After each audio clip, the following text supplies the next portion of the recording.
जय माता जी सभी को। सुबह 4 बजे उठने के बाद किया घर का सारा काम वगैरह करने के बाद नहा धोकर हो गए तैयार और आ गए आपके सामने। तो हमारे वीडियो में आज बने रहना, क्या है और क्या नहीं पूरे वीडियो में आपको पता चलेगा।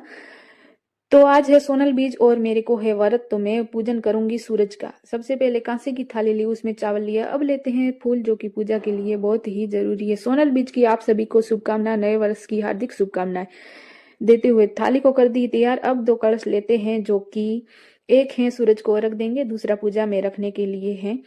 तो पूजा बाद में आके करेंगे। सबसे पहले जाते हैं सूरज पूजन करने के लिए। तो मैं थाली लेके चली। घर वाले भी सभी आए थे मेरे साथ, अड़ोसी पड़ोसी भी आए। मुझे बहुत ही अच्छा लग रहा था कि सब मेरे पूजा में शामिल हुए। बाहर आके देखा सूरज नहीं निकला था, तो चलो थोड़ी देर हम इंतजार कर देते हैं, क्योंकि मैं आ गई थी थोड़ी जल्दी।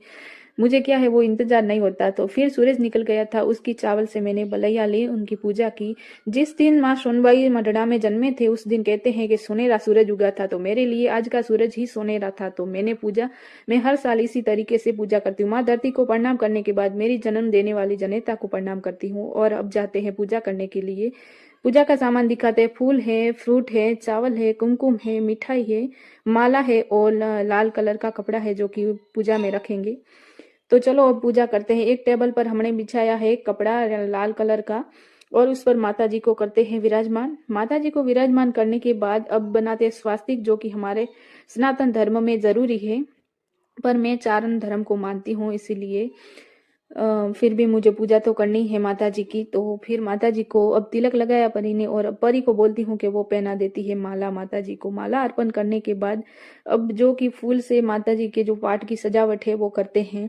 मेरे साथ परी और जिया मम्मी सब ने साथ दिया था, तो मेरे को बहुत ही अच्छा लगा, क्योंकि मेरा था निर्जला उपवास और आज के दिन में चांद बीज देखकर ही मैं पानी पीती हूँ। इसीलिए फिर मैंने रख दिए, कुछ फ्रूट थे उसको रखे पाठ पर।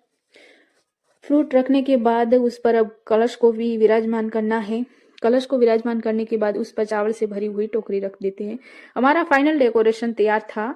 उसके बाद मैं नहा धोकर तैयार होकर फिर से लाल कलर की साड़ी पहनकर फिर दीप प्रज्वलित करने के लिए माता जी के सामने आ गई। अब करते हैं धूप, जो कि गूगल का धूप माता जी को बहुत ही प्रिय है, तो वो करना मुझे जरूरी था। मैं हर रोज करती हूँ, आज का दिन जरूरी नहीं था, पर फिर भी आज माँ का दिन है तो मुझे करना तो जरूरी। उसके बाद प्रसाद लाई थी, वो माता जी को चढ़ाएंगे और उनसे प्रार्थना करते। पूरे घर में धूप इसलिए फेरना चाहिए, क्योंकि घर में जो बलाएं वगैरह होती है तो वो टल जाती, बाहर निकल जाती, इसीलिए।